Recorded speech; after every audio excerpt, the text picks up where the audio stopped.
ofrece la absolución. Bueno, hagamos mientras vaya ganando un poquito de tiempo como un resumen así rápido de lo que veníamos. Ya lo dimos. Sí, de lo que veníamos revisando. La proclamación clerical de la palabra de Dios fue el último tema que estábamos hablando. Entonces, digamos que a lo largo de este módulo lo que hemos visto es cómo el culto se ha ido, digamos, cómo se divide, cómo se organiza y las razones y motivos por qué los hace. Cuando nosotros, por ejemplo, vemos no solamente la historia, sino vayámonos, por ejemplo, al caso del libro de Nehemías capítulo 8, vemos, por ejemplo, cuando se proclamó la palabra de Dios en ese momento, cuando el sacerdote Esdras vino y entonces trae el libro de la ley para digamos, explicárselo a las personas, uno fácilmente puede ver que ahí hay lo que nosotros conocemos como ese culto jerosolimitanos, porque fíjense que eso se estaba haciendo en un momento en cuando vino el contingente que ya venía, digamos, venía después de haber estado todo ese tiempo en Babilonia, y recordemos que en ese momento lo que se da es un culto de la palabra, digamos, la liturgia de la palabra es la que nosotros estamos leyendo en Nehemías 8. Vemos que había un sacerdote y que ese sacerdote tenía tres características fundamentales. Primero, era un levita, es decir, él no era nadie distinto a esa tribu que había sido designada exclusivamente para las cuestiones del templo. Aparte de eso, vemos que la Biblia en ese versículo, en ese capítulo 8, menciona que él es un maestro, lo que quiere decir que esa es otra de las características de esa persona que va a estar siempre ahí haciendo la labor de enseñanza. Entonces vemos que él se monta en una plataforma, la Biblia habla de una plataforma desde donde él era visible a todas las personas, lo que sería el equivalente, digamos, de un púlpito, de un altar. Y vemos que él, antes de iniciar la lectura como tal de los textos que tenían en ese momento, ellos hacen realmente una oración, hacen una alabanza. Entonces ahí vemos fácilmente un esquema cúltico que ellos ya tenían de por sí, llamémoslo de forma natural en sus reuniones. Luego vemos que él hace la proclamación clerical, desde el punto de vista clerical, porque pues él es un sacerdote, pero fíjense que lo que hace es la lectura de la palabra de Dios. Él no está dando una predicación de lo que él, del énfasis o del enfoque o de cómo debemos vivir esa palabra, solamente él está haciendo la lectura como tal de la palabra de Dios. Cuando el versículo dice que habían otros sacerdotes levitas ahí que explicaban al pueblo la palabra, dice que ellos la traducían para que el pueblo la entendiera. Tenemos que entender que esa traducción no se refiere a que ellos estén de alguna manera, por decirlo así, explicando algo distinto desde sus propias ópticas. Cuando vamos digamos, hacemos el estudio sobre los términos en el hebreo original, nos damos cuenta de que lo que estaban haciendo era traduciendo la palabra del idioma hebreo al idioma arameo.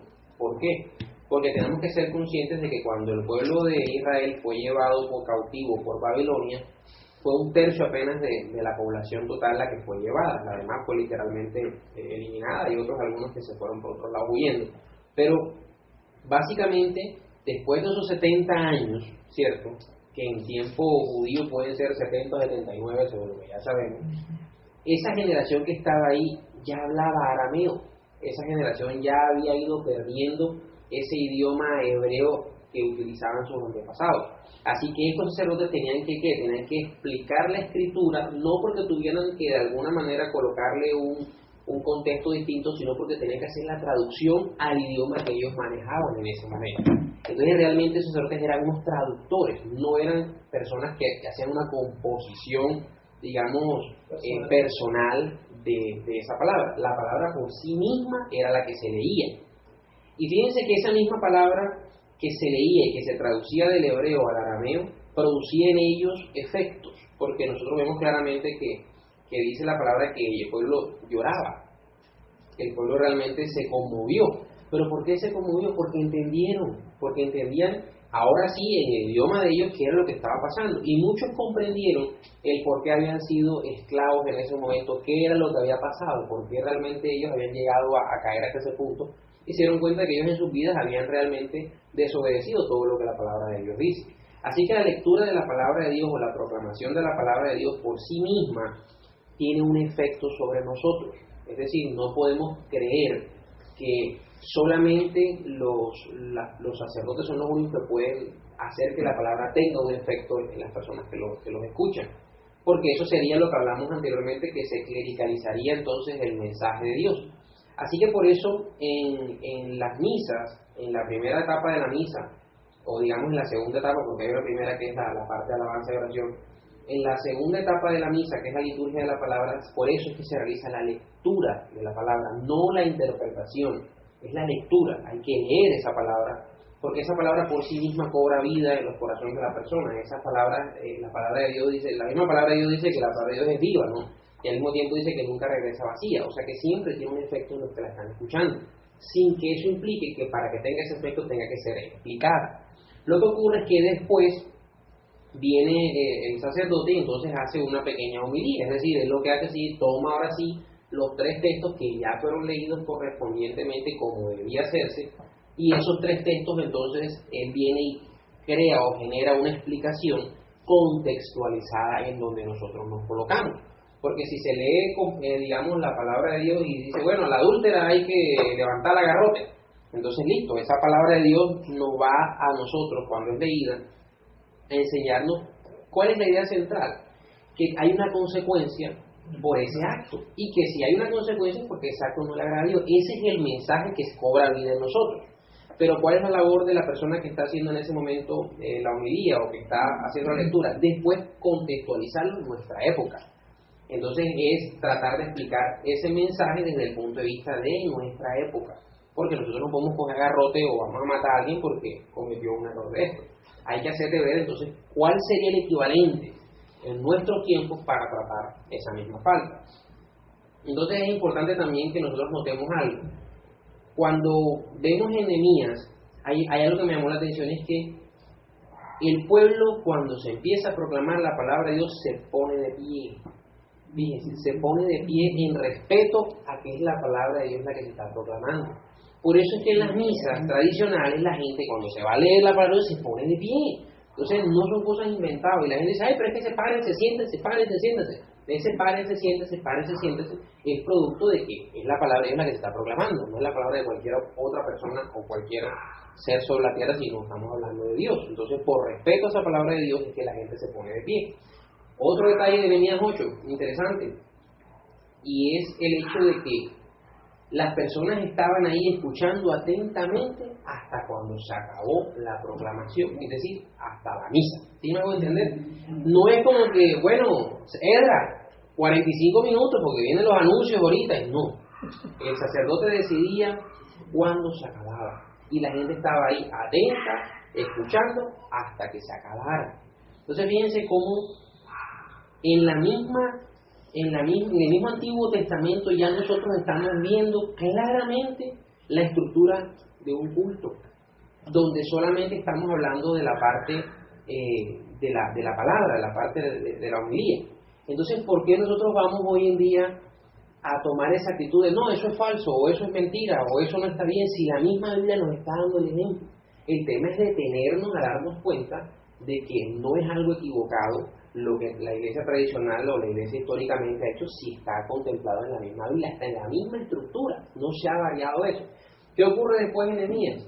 Algo muy chévere, y es que Nehemías le dice a la gente, y el sacerdote dice, no, pero no es momento de que lloren, es el día de Dios, entonces hay que estar alegres, entonces váyanse a sus casas y entonces coman, beban vino, es decir, disfruten este día, y al que no tiene, ofrézcanle y denle. Entonces podemos ahí cortamente vislumbrar el hecho de que después de esa parte de la homilía, de esa lectura de la palabra, de esa interpretación conceptualizada o contextualizada en el tiempo de ellos, viene una celebración, y que esa celebración se da básicamente con especies. En este caso, él le dice, vayan y tomen vino, vayan y...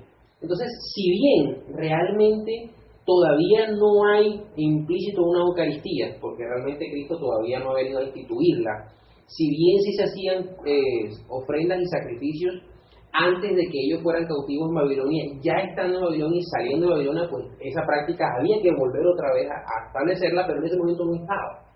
Pero fíjense que de alguna manera esa orden que Nehemías le da al pueblo de que vayan y celebren y festejen y gocen y coman, a la final es lo que viene a representar también la Eucaristía, porque es una acción de gracias, porque es es el estar feliz por compartir realmente ese sacrificio que Jesús hizo, por todas las bendiciones que eso trae, y nosotros nos presentamos ante un banquete, que es la mesa donde Cristo está ahí presente. Entonces, fácilmente ahí en el Antiguo Testamento nosotros vemos todo el desarrollo de una misa, que viene a concretarse en el tema eucarístico más adelante, pero que incluso Cristo mismo nosotros podemos ver en las Escrituras, antes de que se diera la Eucaristía, que nosotros conocemos como la última cena, él siempre tenía la costumbre de partir el pan y dar gracias a Dios. O sea, él siempre practicaba esa Eucaristía como tal. Y lo hizo antes de la Santa Cena, lo hizo durante la Santa Cena y lo hizo después cuando apareció nuevamente, después de haber resucitado.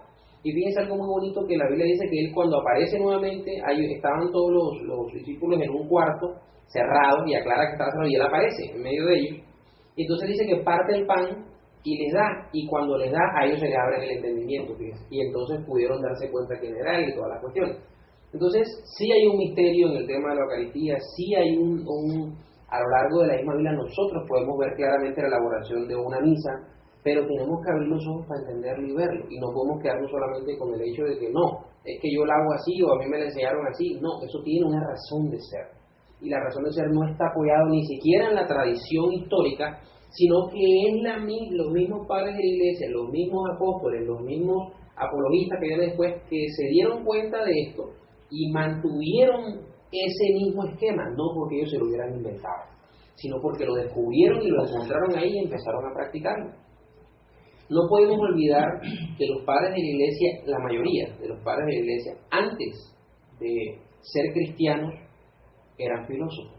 No podemos olvidar eso, porque Orígenes, porque Ignacio de Antioquía, Ireneo de Lidón, ellos no eran como que, ay, nací en el cristianismo. No, eso fue falso.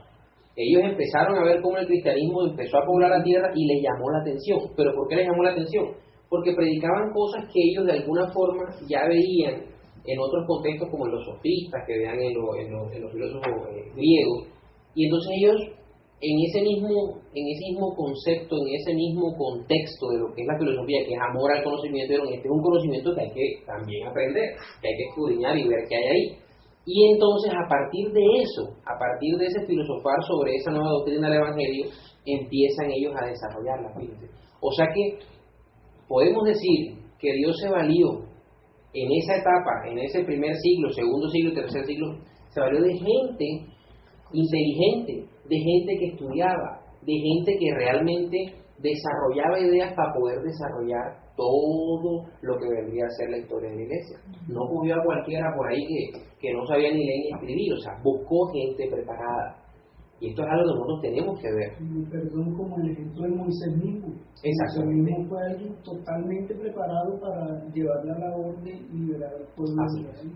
Yo leí en un libro hace un tiempo lo que era la educación de Moisés, o sea, cómo había sido educado Moisés, de acuerdo a la historia de cómo se educaban a los príncipes egipcios.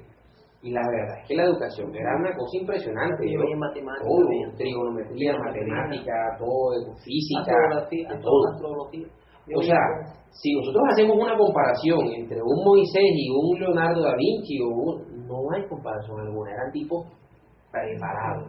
Moisés hablaba varios idiomas para poder hacer trueques con los otros países que había en ese momento, la escritura la manejaba. Entonces, miren qué preparación tenía. Y les soy honesto, Dios no busca gente floja y sin inteligencia para hacer la obra. Eso es claro. Entonces, si nosotros realmente queremos que Dios nos utilice para las cosas, hay que estudiar, si no, no los va a utilizar. Porque utilizarlos de la forma como tiene que ser. Entonces, retomando el tema, entonces llegamos a lo que es una de las partes del culto que se hace, que es la absolución. Me dice que como absolución declarativa, proclamada al conjunto de los fieles, solo se encuentra antes del siglo XVII, en la liturgia de Calvino. Fíjense, ¿quién era Calvino? Calvino prácticamente es de los reformadores más tremendos que hay, protestantes. Fíjense que ya en Calvino, un protestante, fíjense, ya nosotros estamos viendo el tema de la absolución. Entonces dice, cada uno de nosotros se reconoce pecador humillándose ante Dios y cree que el Padre Celestial quiere ser propicio en Jesucristo. A todas las que se arrepienten y buscan a Jesucristo para su salvación, les anunció la absolución en nombre del Padre, del Hijo y del Espíritu Santo. Amén. Para recordar que este momento del culto tradicional principalmente entre los reformados es el resultado del esfuerzo de Calvino, fíjense, para poner fin a la penitencia privada, sin comprometer por lo mismo su necesidad en la vida cristiana. La penitencia privada se convertiría así, como en la iglesia primitiva, en una medida no de disciplina espiritual personal, sino de disciplina eclesiástica pública. Entonces, ¿qué entendemos por esto? Que normalmente el tema penitenciario, el tema de absolución de los pecados era algo que se daba en esquema privado. Recuerden que una de las cosas que la reforma vino a tratar de, valga la redundancia, de reformar, fue ese tema de tener que, las absoluciones, ¿no? Tener que pagar dinero para que las personas pudieran ser absueltas por esos pecados. Entonces la persona iba, se confesaba, le decía al sacerdote, y entonces había que hacer un cierto pago por ese perdón. Calvino, basándose en la misma reforma de Lutero, él trabaja este tema, y entonces ya lo hace de una forma donde es público. Al hacerlo público, al declararlo de forma pública, ya se reforma literalmente la tradición que se venía haciendo. Pero no quiere decir que haya desaparecido, solamente podríamos decir que mutó o que cambió la forma, estando aún presente dentro del mismo culto. Disculpe, yo en el estudio que estoy haciendo de los padres de la iglesia, se habla mucho de las penitencias, pero no me ha quedado claro todavía qué penitencia era lo que yo... Bueno, fíjense que el tema de la penitencia y el tema de lo que sea la disciplina en la iglesia es tremendo, porque ¿en qué disciplinaban? ¿Qué fue lo primero que se disciplinó? Fíjense, cuando en el primer siglo, bueno, en el segundo siglo empezaron las persecuciones de los cristianos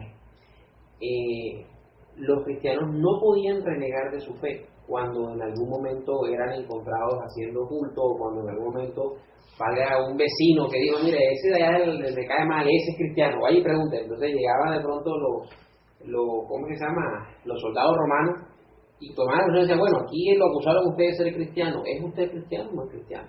Entonces la persona decía, sí, yo soy cristiano, porque lo era, porque no podía ser un apóstata de la fe. Ser apóstata es negar a Cristo. Entonces se lo llevaban y le decían, bueno, si usted no sigue diciendo que es cristiano, pues va a pagar para los leones, los tigres, está cristiano. Habían personas que ante semejante miedo de morir, quemados, torturados, renegaban de su fe y decían, no, ya yo no quiero ser cristiano, yo no soy cristiano. Entonces, para eso los ponían a sacrificar a los hijos. Exactamente, y a hacer la oración al César, todas estas cuestiones. Entonces, ¿qué pasaba con esas personas cuando regresaban nuevamente a la iglesia? ¿Cómo los trataban? Entonces, aquí vino el primer esquema de disciplina, porque entonces se suponía que era un cristiano, no era un cristiano, acababa de renegar públicamente de su fe para salvar el pellejo, cuando se consideraba que el martirio era precisamente lo que era la prueba del verdadero cristiano, era donde, exacto, así era donde usted mostraba que era cristiano de verdad, y salió corriendo, se le mojaron los pantalones.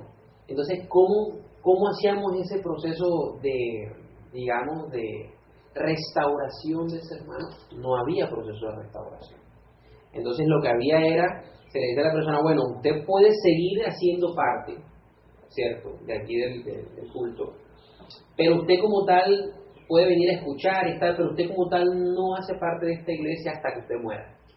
Solo cuando usted muera se puede decir que ahora es miembro, pero la membresía le queda suspendida hasta el día de su muerte, imagínense. Así era como se manejaban a los apóstoles. Y llegó a pasar incluso que cuando hubo obispos que también en algún momento ellos pues dijeron, hombre, la verdad es que no me quiero morir todavía, estoy muy joven para morir, entonces, ¿qué hay que hacer para salvarme? ¿Qué pasaba con esos obispos? Que eran obispos que habían perdido o no habían perdido su investidura. ¿Qué pasaba ahí? ¿Dejaban de ser obispos o no dejaban de ser obispos?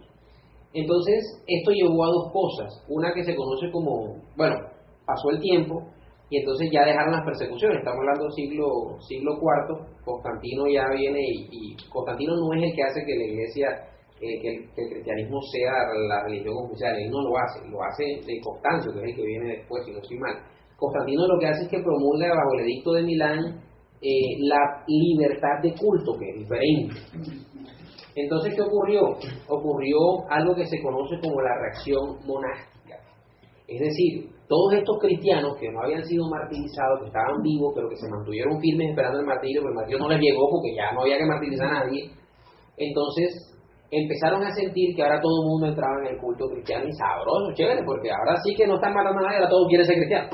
Pero cuando estaban los leones ahí hambrientos, nadie quería ser cristiano y huían. Entonces ellos se molestaron realmente por esto. Muchos empezaron a darse cuenta de que era el camino fácil para los otros y ellos habían pasado por el camino difícil. Y empezaron a irse a tener una vida ascética, una vida monástica. Entonces iban y se metían en cuevas y todas estas cuestiones. ¿Por qué? Buscando tener un sacrificio, quizás no como el martirio, pero el mayor sacrificio que se podía obtener en ese momento bajo las condiciones en que se estaba. Igual a esto ocurrió también el tema de, digamos, lo que se conoce como el donatismo, que fue similar, y tiene que ver con un obispo que nombraron Donato. ¿Qué pasó? Que el nombramiento en Alejandría, en la época de Alejandro de Alejandría, que era obispo en ese momento, se vio cuestionado por el tema de que uno de los obispos que estaba para poder hacer la ordenación sacramental había sido apóstata. Entonces entró el dilema de, ¿será que es válida esa ordenación o será que no es válida? Porque es que lo está ordenando negó a Cristo en algún momento. Entonces, ¿es válida o no es válida la ordenación? Entonces, de ahí, de todo esa controversia, de ese pequeño cisma llamado el donatismo ahí que se dio, surge entonces lo siguiente, y es que el sacramento como tal no se ve bajo ninguna circunstancia ni marcado, ni manchado, ni invalidado por la condición de aquel que esté ofreciendo el sacramento. ¿Sí vamos a entender? Entonces, fíjense cómo aquí hay un cambio. Estamos hablando del siglo IV, estamos hablando del año 340 y pico, más o menos, algo así. Fíjense cómo aquí ocurre lo siguiente. Nosotros, cuando en el culto actual evangélico dice, no, es que está en pecado, entonces no puede imponerle mano a nadie, no puede hacer nada de esto porque es que está en pecado. Fíjense, ese fue el dilema. O sea, estar en pecado significa hasta en algún momento haber negado a Cristo de alguna manera, no solamente negándolo, no soy cristiano, sino en su comportamiento. Pero se llegó a la conclusión de que era imposible que un sacramento, siendo algún misterio y siendo algo que fue algo que Dios instauró, algo que Dios nos entregó, pueda haberse manchado por hombres, porque entonces ningún sacramento podría tener validez, porque todos somos pecadores de alguna manera. Entonces, de esa forma se logró constituir este conocimiento y dejarlo sellado para el resto de la historia de la Iglesia. Entonces, el hecho de que, y esto nos lleva a lo siguiente, ¿cómo es que un sacerdote pedófilo entonces puede ordenar o puede presidir una Eucaristía? ¿Se ve manchada la Eucaristía por ese sacerdote pedófilo? Pues la respuesta es no. No en cuanto a lo que nosotros recibimos como sacramento. El problema es de él interno con Dios allá. Pero el sacramento que le está ofreciendo no se ve. En lo espiritual no. En lo visible, pues sí. En lo visible en cuanto a su estilo de vida y el ejemplo que está dando, que corrompe, lo que sea. Pero sí. por uno mismo. Pero por él mismo, exactamente. No por el sí sacramento, por el Ya él verá si se está presentando indignamente en el banquete. Ya eso es cuestión de él. Pero su indignidad no nos afecta a nosotros en lo más mínimo, en lo absoluto. No hay manera. Porque entonces uno tendría que, mejor dicho, ¿cómo garantiza uno que hasta el que va a bautizar al otro no esté indigno en ese momento? Si yo 3:15, uno sabe, ¿sí vamos a entender? Entonces, ¿cómo saberlo? Entonces, esa fue una de las cuestiones. Eso nos lleva a que ese fue los primeros temas como medio disciplinarios que se dieron ahí, y fue brava la disciplina, que no es cristiano hasta que se muera, o sea, lo siento. Entonces empezó a crearse todo un ¿cómo llamarlo? una teología, digamos. Sí, empezó a crearse toda una teología referente al tema de los pecados, de cuáles pecados eran los pecados veniales, los pecados mortales, toda esta parte. Y al mismo tiempo entonces se fue creando el modo de trabajar cada uno de esos pecados desde el punto de vista del perdón. Es decir, hay algunos que de pronto eran más livianos que otros desde la concepción teológica. Porque recuerden lo que siempre hemos dicho y visto, y es que a la final todo se contextualiza en el entorno que está. Fíjense lo grave que era para el segundo siglo decir que no soy cristiano, pero en el tercero y el cuarto, ya eso no era tan grave. Entonces fíjense cómo los pecados también de alguna manera en su consideración fueron tomando medidas, digamos, disciplinarias diferentes. Entonces la absolución de los pecados viene de la teología de que el sacerdote como tal tiene la potestad, al ser un intermediario entre Dios y la iglesia, de poder realmente declararle a esa persona que esos pecados le son perdonados por Cristo. Y esto se apoya en dos cosas. Una, se apoya en la tradición sacrificial que hubo en el pueblo de Israel, donde los sacerdotes levitas eran los únicos que podían realmente tomar esas ofrendas de esos sacrificios, llevarlos al altar, hacer todo y expiar los pecados de esas personas, porque así lo había instituido Dios en el caso de Aarón y de todo el linaje. Y el Nuevo Testamento, por verlo de alguna manera, nosotros vemos las palabras que Jesucristo le dice a Pedro, le dice que todo lo que ates en el cielo, toda esta parte, y que se le da el poder para poder hacer eso.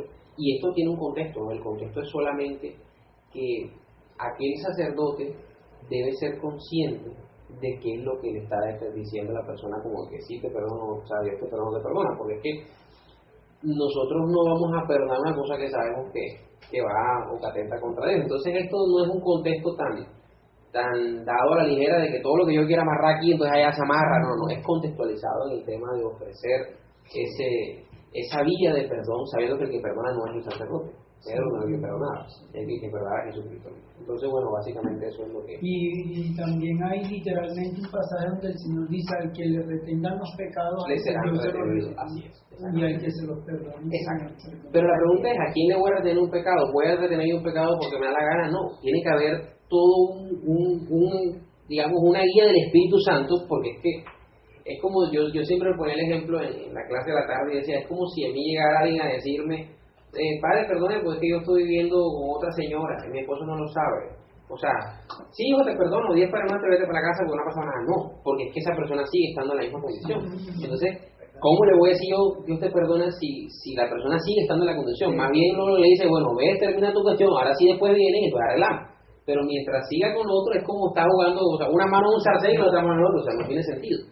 Entonces, desde esa concepción, el que la persona pueda absolver o no absolver, desde el punto de vista no de que perdona, sino de que es el conducto, es porque hay un discernimiento que el Espíritu Santo tiene que darle a esa persona para entender la condición en la que está y poder realmente decir hombre sí o hombre no, consciente con lo que es la palabra misma de Dios y no con su percepción personal. Con eso yo comparto el pensamiento que usted le dijo la clase antepasada, que entre más uno se empapa del sacerdocio y de la labor nuestra, más nos damos cuenta que no hay tiempo para dedicar a otra cosa, sino totalmente uno como sacerdote tiene que dedicar el tiempo total a la obra, porque hay tantas cosas en las que uno tiene que estar.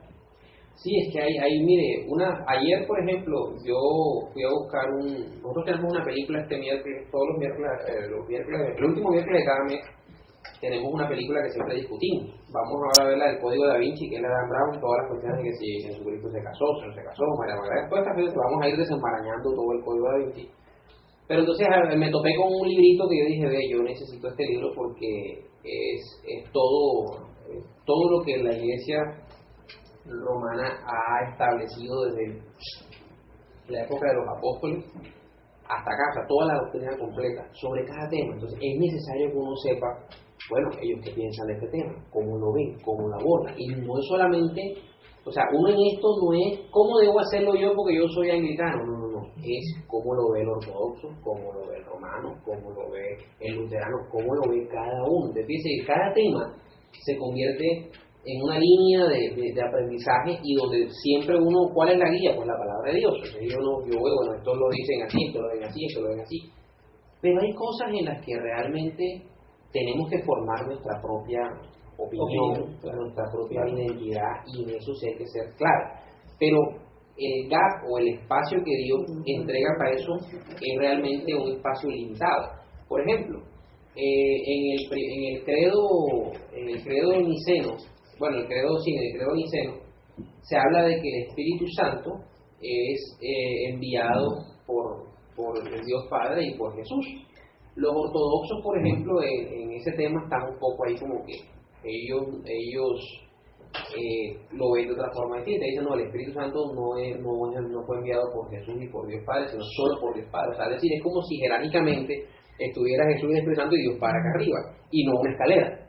Eso es lo que se conoce como la cláusula filoque, el tema de dónde procede el uno frente al otro, o la economía de la Trinidad que se le llama. Pero entonces uno tiene que aprender todo, cada vez es más tiempo y más tiempo, y cada vez uno tiene que meterse más y meterse más porque Dios le va abriendo a uno como líneas. Dice, ahora es como, bueno, se lo digo en la parte personal, es como si yo le dijera a uno, ahora quiero que estudies esto. Eso es a lo que la Biblia en algunos casos habla o muestra del conocimiento de Dios, o sea, que le va abriendo a uno esas puertas, pero uno tiene que estudiar, o sea, es necesario, es fundamental, no hay manera. Entonces, una de las cosas que tengo pendiente por hacer, por ejemplo, es estudiar todo lo que la Biblia diga sobre María, para ver, porque que nosotros siempre nos centramos, listo, en muchos personajes, pero ¿cuánto realmente nosotros nos centramos en María? ¿A nosotros nos interesa la vida de María? No, y les voy a decir por qué. Porque en el mundo evangélico nos enseñaron que María no importa. Que María fue, bueno, ahí ya, la cogió, tal, tipo, no. Nos interesa más un Moisés, nos interesa más un Salomón, nos interesa más Jesucristo, obviamente, pero nos interesa más la vida de Pablo, la vida de cualquier otro. La vida de María nadie le para bola. ¿Por qué?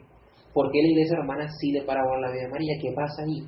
Entonces, uno empieza a decir, bueno, voy a estudiar, voy a investigar todos los versículos que hablan sobre María, tratar de ver la historia que hay, porque ellos dicen que María nació sin pecado, donde toman esto, todo eso hay que verlo, toda la catequesis hay que revisarla. Y en ese sistema es tanta la información que hay, que es tan difícil poder uno decir, no, yo le dedico una horita diaria y ya con eso, no es suficiente. Hace unos semestres, el semestre pasado que estábamos dando teología acá en la iglesia, vimos, no el testimonio, sino vimos un video de uno de los judíos que se dedica al estudio del Talmud, que el Talmud es, digamos, la tradición oral de la Torá. Y él decía que esto funciona como una espiral. Decía que para poder estudiar el Talmud, entre más generaciones pasaban era más difícil. Más difícil, claro. Porque la verdad era más confiable entre más cerca estuvo aquel que por primera vez estudió esa tradición. Entonces, a medida que va pasando el tiempo, se va como distorsionando, y entonces para que se pueda hacer una modificación al Talmud, esta persona tiene que no solamente conocer el Talmud, sino estudiar lo que cada uno del Talmud dijo, para poder entonces él hacer algo. Entonces, imagínense, si el primero demoró 10 años porque estudió 10 años lo que lo dijeron antes, entonces el que ya va por el año 50 le tocó ahora chuparse 50 años, entonces cada vez va a ser más difícil, porque la verdad, la confiabilidad de la verdad se va alejando a medida que nos vamos alejando de la fuente. Entonces lo mismo pasa con nosotros, la historia de la iglesia se sigue escribiendo, la historia de la iglesia no ha parado. Nosotros estamos con eso en el tiempo del Espíritu Santo, por eso el libro de Hechos no tiene fin, porque el libro de Hechos relata la historia de quién, de la novia, futura esposa de Cristo, y la novia sigue en estos momentos viva, porque no ha venido Cristo todavía a tomarla por esposa, que es cuando finalizará, ahí se acaba la historia de la humanidad. Fíjense qué bonito, la historia de la humanidad acaba con un matrimonio, así, ahí acaba la historia de la humanidad. Pero mientras eso está pasando, están pasando días, están pasando años, se están generando nuevos conocimientos, así que dentro de, no sé, 300 años, nosotros seremos el equivalente de pronto de uno de los padres de la iglesia para allá, porque imagínense, ¿de cuánto tiempo ha pasado? No, es así, el siglo XXI, hace 20 siglos atrás, tendrán que pasar por el conocimiento nosotros también. Entonces, esto es algo de mucha dedicación, y hay un versículo que bueno, lo que pasa es que me estoy saliendo un poquito del tema, porque esto es parte de la misa mañana, pero hay un versículo muy bonito que está en el libro de Eclesiástico, fíjense, el libro de Eclesiástico, que dice que realmente el hombre que se dedica a la búsqueda de esos conocimientos es el que realmente Dios va a utilizar como consejero, fíjense, de hombres de las naciones, todo esto. O sea, es decir, hay un premio por esto, porque realmente hay mucho más que revelar que lo que está en la primera capa de la Escritura. Capítulo 5 también lo dice. Entonces, fíjense, uno en un culto predica usted, no, vamos al libro eclesiástico. Ay, esa herejía que es, ¿dónde está ese libro que es una pared? No lo tengo aquí en la Biblia. Eso pasa, porque desafortunadamente la falta de formación es lo que siempre hemos venido hablando. Bueno, ¿te iba a decir algo? Bueno, entonces, dice, para recordar este momento del culto tradicional, principalmente de la reformada, después del esfuerzo de Calvino lo que hicimos hacerlo público, no hacerlo algo privado, sino llevarlo, digamos, a un nivel público. ¿Paseo o no? Sí. Esto es justamente solo. Funciona, no está moviendo solo. Ah, no, se está yendo para el otro lado. Así, bien. Entonces, esta solución calvinista no tenía su razón de ser, sino en la medida de estar apoyada en una disciplina eficaz. Y en este caso se justifica. A pesar de todo esto, creo que es preciso arriesgarse a mantener en el culto comunitario esta absolución declarativa, pero teniendo en cuenta que la debe preceder la condición de arrepentimiento que se encuentra en la fórmula calvinista. Entonces, en la misa se crea o se genera un espacio en el cual se realiza una oración de exhortación al arrepentimiento. Porque acuérdense que todo el hilo culminante de la Eucaristía, de la misa, es la Eucaristía. Así que la palabra de Dios va revelando aquellas cosas que hay en el corazón, ¿cierto? Va sacando a la luz aquellas cosas. Y al mismo tiempo hay esa carga que puede haber en ese momento, está ahí latente, entonces se va haciendo ese proceso de reconocimiento de esa culpa, de pedir perdón por esa culpa y de una absolución de esa culpa, es decir, para que podamos presentarnos al banquete como debe ser. O sea, es como si la primera parte nos purificara, entre comillas, para poder hacernos dignos de estar presentes ahí. Bien. Ya llegó justo a tiempo.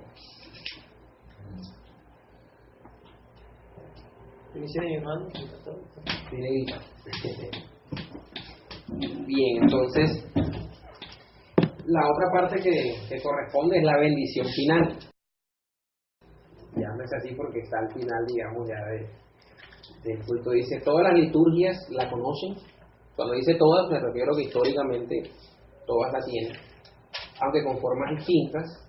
Hay una que a mí me gusta mucho, esa nosotros la hacemos en la misa, que es la de San Juan Crisóstomo, que dice, la bendición del Señor y su misericordia vengan sobre nosotros por su gracia y su filantropía, siempre, ahora y por los siglos de los siglos.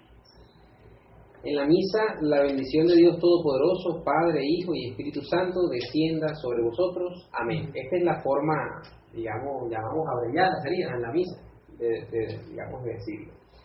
Dice que el libro de oración, ese es el libro de oración que utiliza la que San Pablo empleaba en Filipenses 4:7. Calvino, Zwinglio y Lutero eligieron la bendición aronita, que está en número 6:24, a veces con pequeñas variantes. Si Lutero escogió esta fórmula es porque tenía la idea de que Jesús la había utilizado en su ascensión. Las liturgias contemporáneas proponen numerosas variantes. En las liturgias tradicionales se usa siempre la segunda persona del plural. No se trata de una exoptatio, sino de una donatio. Eso significa... Acá, exaltación. Ajá, y donatio, que mi latín está un poco malo últimamente. Sí, entonces... San Google. Lo que... en San Google.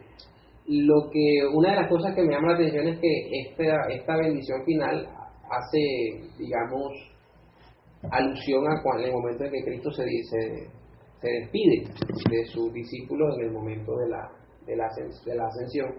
Y fíjense que precisamente lo que Lutero pensaba era que la bendición aronita fue la que utilizó Jesucristo en el momento de la ascensión. O sea, de despedir en ese momento a los que quedaban ahí, que eran su iglesia. ¿Ah? No, pero es para que demore más en crecer. Claro, porque sí. Pero yo si quiero se las paso, yo les paso las sesiones, claro. Bien, seguimos.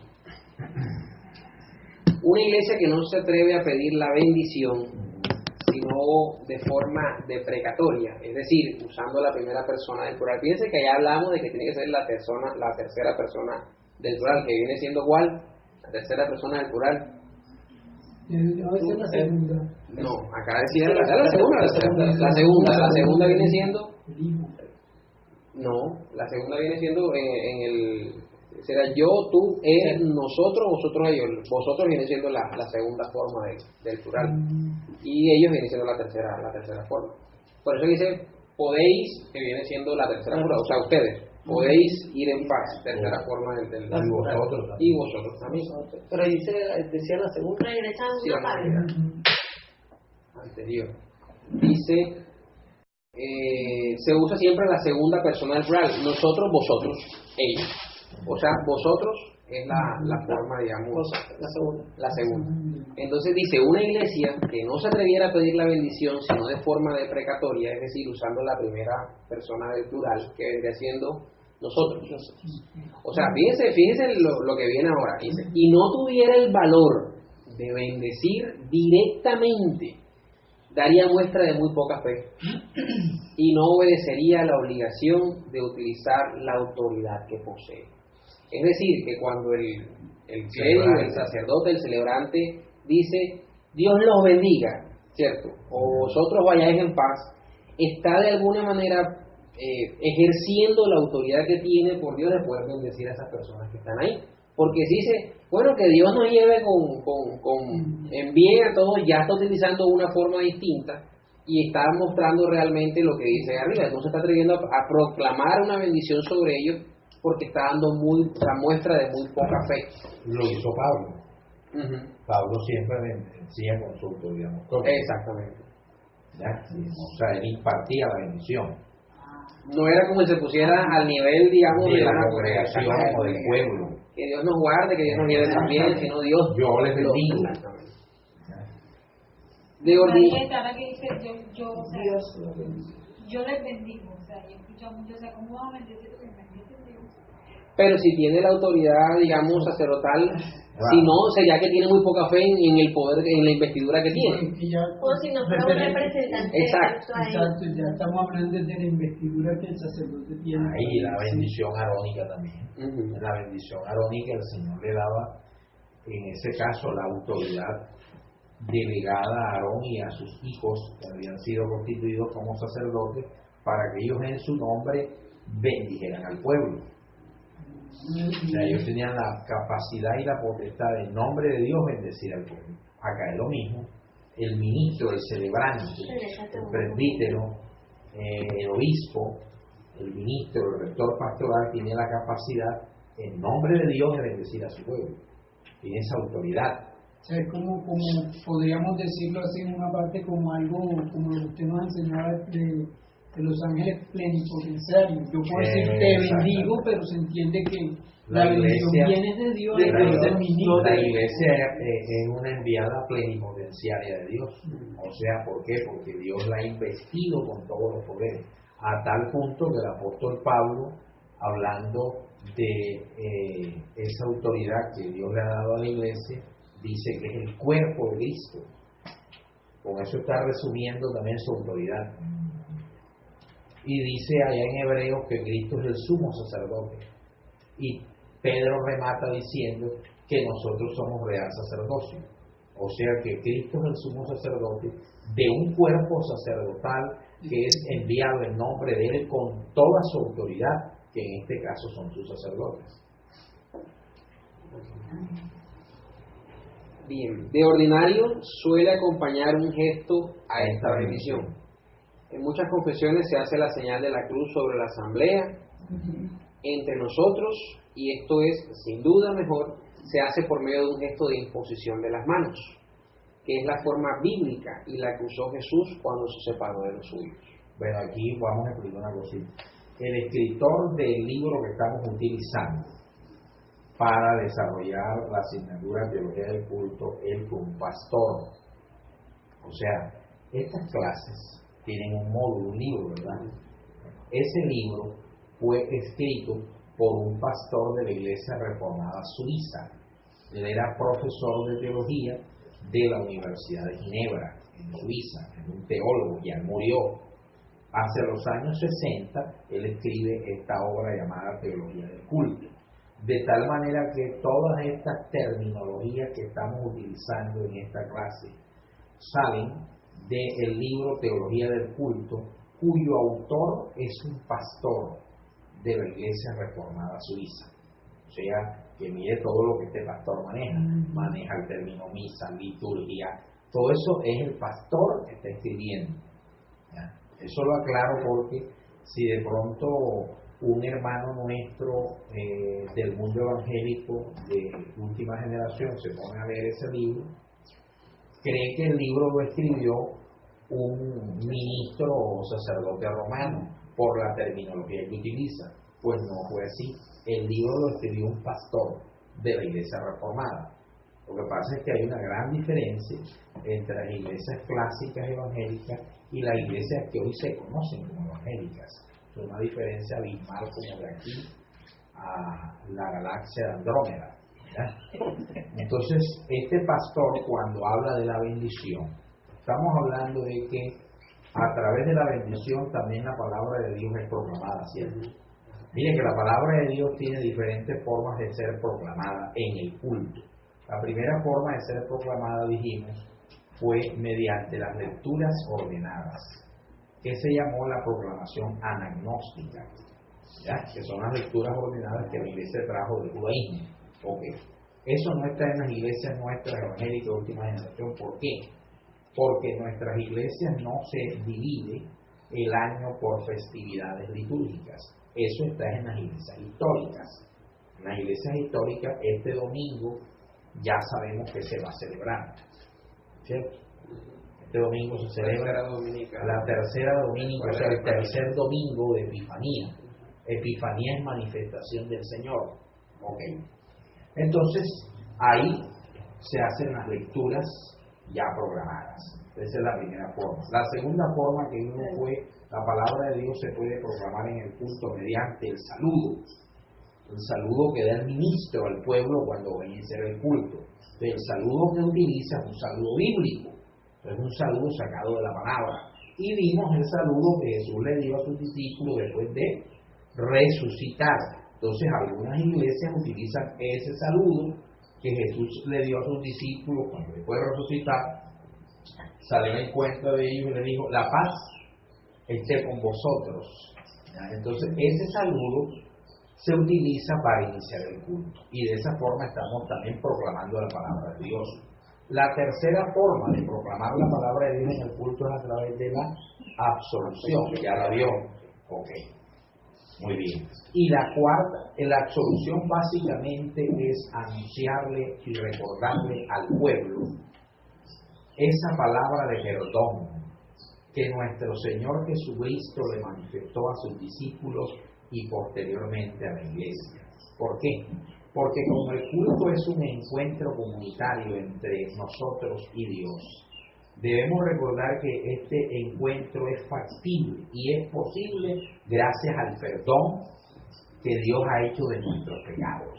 Si Dios no hubiese perdonado nuestros pecados, entonces no podríamos rendirle culto, porque Dios nada más acepta un culto verdadero, santo. Entonces, para que Dios acepte mi culto, Él ha tenido que santificarme mediante un proceso de perdón que Cristo realizó en la cruz del Calvario derramando su sangre. Entonces, la absolución es aquella parte específica del culto donde el celebrante invita al pueblo a pedirle perdón a Dios, porque todos los días en algo ofendemos al Señor, pedirle perdón a Dios, reconciliarnos todos los días con Dios, y donde se le recuerda al pueblo mediante una fórmula bíblica el perdón que Cristo ha hecho de nuestros pecados, porque nosotros, nuestra naturaleza humana es tan mala que si no se nos recuerda que Cristo ha tenido que perdonarnos y que todos los días nos tiene que perdonar, nuestra naturaleza es tan mala que la soberbia y la altivez nos engañan y nos creemos dignos de celebrar el culto o de ser actores del mismo. Entonces la absolución hace como un resumen o hace es un recuerdo de que nuestra posición en el culto se debe no a nuestras capacidades, sino a la caridad y al perdón de nuestro Dios. Esa es la absolución. Esa absolución la hace quien, el ministro celebrante, ¿ya?, que está dirigiendo la asamblea cultica. Y la otra forma en que la palabra de Dios está presente en el culto es en la bendición final. El presbítero William aquí ha tomado varias bendiciones. Entre esas entonces está la de Juan Crisóstomo. Juan Crisóstomo es uno de los más importantes padres de la iglesia.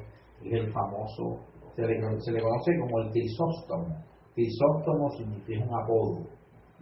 Crisóstomo no es su apellido. Crisóstomo es un apodo que significa el boca de oro. ¿Por qué le llamaban el boca de oro? Porque era el más importante predicador de la época patrística. ¿Ya? O sea, Billy Graham no le llevaba las chancletas a Juan Crisóstomo. Okay. Entonces Juan Crisóstomo fue patriarca de Constantinopla.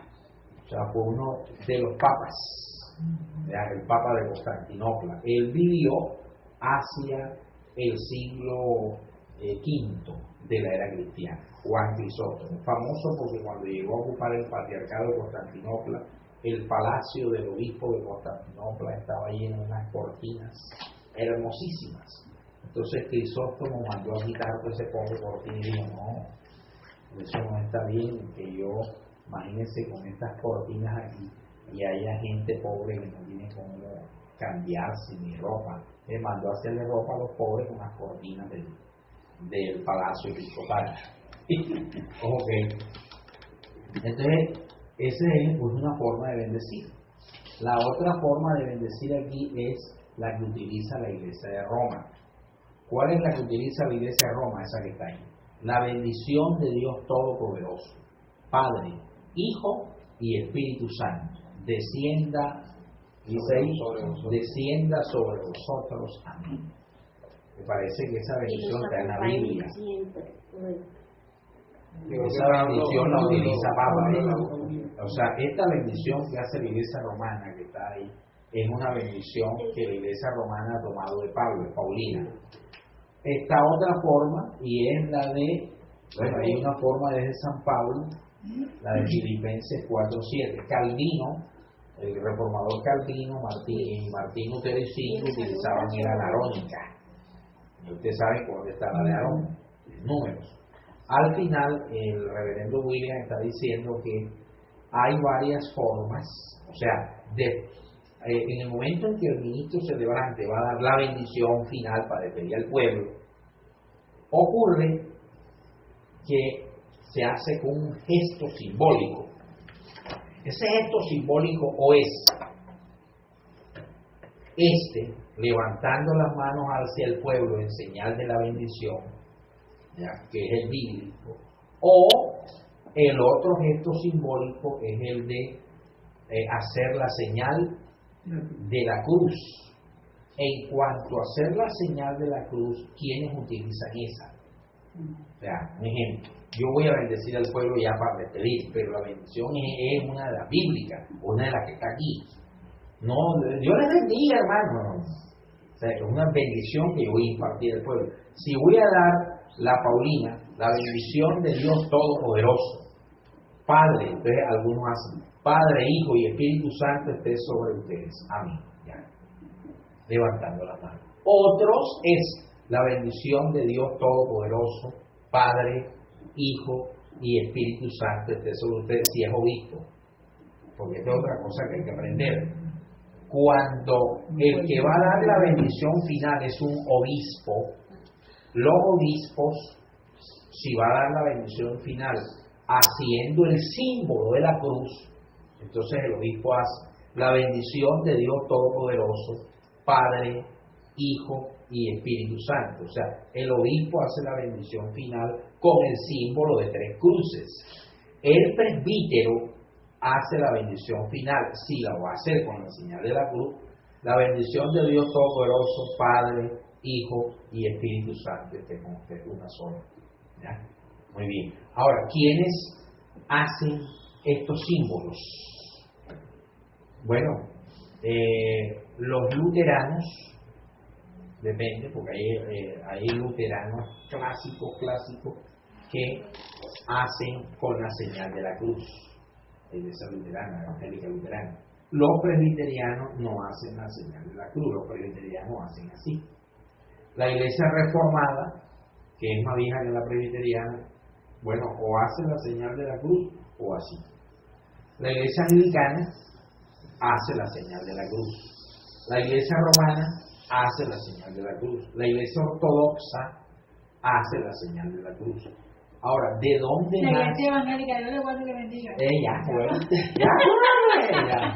Pero la evangélica de última generación. Okay. Ahora, ¿de dónde nace el tema de la señal de la cruz? Porque si estamos estudiando teología tenemos que también tener cultura teológica. La señal de la cruz nació en la era de los padres de la iglesia. Precisamente Juan Crisóstomo, cuando habla de la señal de la cruz, dice: cuando nosotros los cristianos nos hacemos la señal de la cruz, estamos diciendo que lo que Cristo hizo en ella está en nosotros. Eso lo dijo Juan Crisóstomo. Ahora, la señal de la cruz o la cruz era un símbolo. Como los cristianos estaban siendo perseguidos por el mundo romano, ellos se comunicaban con claves para que los romanos no identificaran que eran cristianos. Habían varias claves. Estamos hablando antes de que Constantino declarara el fin de las persecuciones. Constantino está en el año 300. Antes del año 300, cuando el Imperio Romano perseguía a los cristianos se comunicaban por símbolos. Uno de los símbolos era el pescado, la figura del pescado, de que yo hacía la mitad de un pescado y si usted era cristiano, hacia la otra mitad del pescado y ya nos identificábamos con esa clave. El pescado indicaba que eran pescadores de hombres, ¿ya? Otra clave era la cruz. Entonces dibujaban la cruz y con eso estaban indicando que eran cristianos, porque Cristo había dicho que el que quería ser su discípulo debía negarse a sí mismo y tomar la cruz y seguirlo. Entonces, la cruz es un símbolo del cristianismo perseguido, del cristianismo martirizado o del cristianismo antiguo, la cruz. Así que los cristianos utilizaban la cruz como una clave. Por eso los cristianos antiguos se hacían la señal de la cruz, porque era una clave que los identificaba para decir: yo soy cristiano, ¿ya? Para que el imperio no los identificara. Posteriormente ya la señal de la cruz quedó en la iglesia como señal de cristianismo y fue implementada en el culto, o para iniciar el culto, por ejemplo, como el celebrante iniciaba el culto con un saludo, entonces el celebrante decía: celebramos en esta mañana el culto al Señor y lo hacemos todos, en el nombre del Padre, del Hijo y del Espíritu Santo. Eso quedó en el culto. Y al final, cuando iba a bendecir, entonces hacía el símbolo de la cruz. Eso es importante decirlo porque en el mundo en que nosotros nos movemos, que es el mundo evangélico de última generación, la señal de la cruz se ha satanizado, y se ha satanizado por la ignorancia de la gente y porque, como la mayoría de nosotros, por no decir todos, venimos de Roma, porque todos éramos romanos antes de este proceso. Y como éramos romanos, a los únicos que veíamos hacer la señal de la cruz era ¿quién? A Roma. Entonces creíamos que ese símbolo lo había inventado la iglesia de Roma y tenía una connotación, le dimos hasta una connotación de maldición. ¿Por qué le dimos una connotación de maldición? Porque la ignorancia nos llevó a malinterpretar la Biblia. Cuando Pablo dice: porque escrito está, maldito el que es colgado en un madero o en una cruz. Cuando Pablo dice maldito el que es colgado en un madero y dice escrito está, no es que eso esté en la Biblia, porque no hay una sola parte de la Biblia que diga eso, sino que era un dicho romano o un dicho popular de los tiempos de Pablo. ¿Qué decía la gente? El que sea condenado a morir en un madero es un maldito. ¿Por qué es un maldito? Porque los únicos condenados a morir en un madero son los bandidos, los asesinos, los malhechores, los rebeldes, o sea, los guerrilleros de esa época que se levantaban en contra del Imperio Romano, ¿ya? Entonces, esa persona es un maldito, no el madero, sino la persona por lo que ha hecho. Así que, por eso es que Pablo dice, escrito está, maldito aquel que es colgado en un madero, porque está repitiendo una frase popular de esa época y porque la muerte de cruz estaba reservada para lo peor de la sociedad. Ahora, en Cristo, ya esa frase no se aplica a Cristo, porque en este caso, si para el cristianismo evangélico de hoy la cruz es señal de maldición, eso sería una afrenta y hasta una ofensa a Cristo, porque estaríamos entonces afirmando que pues Cristo en la cruz fue completamente derrotado y que esos textos bíblicos donde Pablo dice yo les predico un Cristo crucificado, o esos textos bíblicos donde el Señor dice el que quiera ser mi discípulo que tome su cruz, entonces el Señor nos está mandando a tomar ¿qué? Una maldición, ¿ya? Así que para la iglesia la significación de la cruz cambió. ¿Por qué cambió? Porque el que estaba muriendo en el madero no es maldito, el que estaba muriendo en el madero es bendito. Así que para nosotros y para el cristianismo la cruz no es maldición, porque la única manera para que la cruz siga siendo maldición, o la única manera para que el lema maldito el que es colgado en una cruz sea una realidad para el mundo evangélico, es que el que haya muerto en ella es maldito, o sea, sería una ofensa a Cristo, porque entonces estoy diciendo que Cristo es un maldito, ¿ya? Porque a los únicos que le imponían ese lema, maldito el que es colgado en un madero, eran los malditos, o sea, a los bandidos, etcétera. Entonces, si yo le aplico esa frase a Cristo, entonces estoy metiendo en el mismo saco de los malditos a nuestro Señor. Por eso la significación de la cruz para el cristianismo primitivo no fue la misma. Para el cristianismo antiguo, la cruz es la representación de la salvación que Cristo nos dio en ella y de precisamente la victoria que Cristo tuvo sobre tú y mí o nuestra maldición. O sea, nuestra maldición fue llevada a la cruz por Cristo y fue derrotada en la cruz. Entonces, esa es la razón por la que la iglesia antigua y Pablo le dan una nueva significación a la cruz, por lo que Cristo hizo en ella. Por eso la iglesia utilizaba la figura de la cruz y la señal de la cruz como un símbolo para indicar que la salvación y la bendición que Cristo dio en ella estaba en los cristianos. No, era esto sobre que, bueno, ya ahí sería que ya esa cruz ya es bendita prácticamente, es bendita porque ya el Señor la bendijo, ya con su muerte el Señor la bendijo. Imagínense, yo que nací en un hogar cristiano de estos evangélicos. Ajá. A mí me enseñaron desde siempre que la cruz era maldita. Ajá. Y que yo ni en broma me hiciera la señal de la cruz porque me estaba llenando de maldición. Ahora sí, la gente no tenía culpa de eso por ignorancia. Sin embargo, ahora que hemos aprendido eso, yo le he comentado con mi mamá y le he compartido y le he dicho de dónde viene, que de hecho no es una maldición, sino una señal que nos pertenece. Y a mí me dicen, bueno, papi, eso está bien, pero no te la hagas mucho. Antes ella haga ese, mami, hágame la bendición. No, a una compañera, yo me acuerdo que una vez llevó unos aretes con cruz.